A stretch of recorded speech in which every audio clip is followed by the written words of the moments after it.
Vidéo Kinshasa. Vidéo Kinshasa.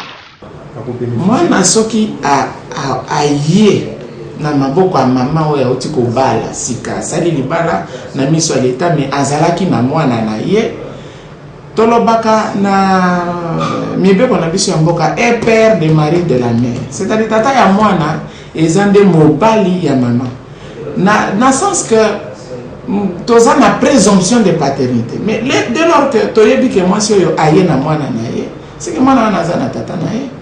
Donc mwana wana koki kokota kotote sauf soki akomi adopté. Soki tata a adopté ye bana nyonso na bana o bazali adopté. Il faut faire très attention. Bana bako kozala bazala na libota mususu.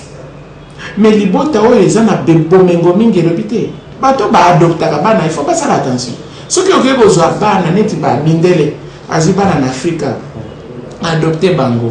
Tant que mondela kokufa bana wana baza ba héritier na ye baza na même pied d'égalité que bana ye aboti. Les enfants nés dans le mariage, les enfants nés hors mariage, même les enfants adoptés bango nyonso baza na droit moko. Yango il faut koyeba c'est quoi l'adoption, comment adopter, quand est-ce qu'il faut adopter.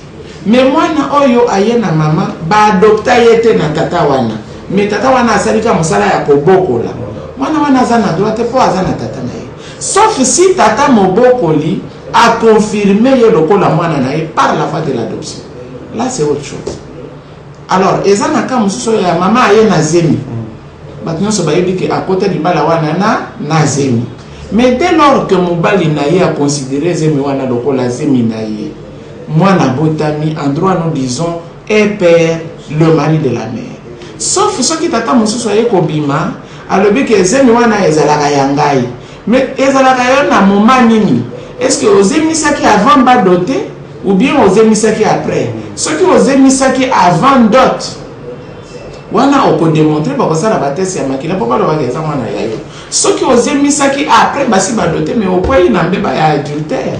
Donc aux ana risque belé parce que wana obima ki na mwasi ya moto aux émissaires na droit on dit est père le mari de la mère.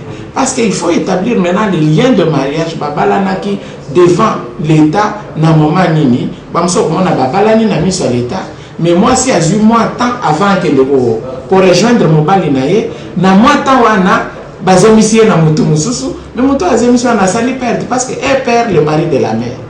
Donc quand on dit le mari c'est en rapport avec le mariage tel que célébré conformément à la loi.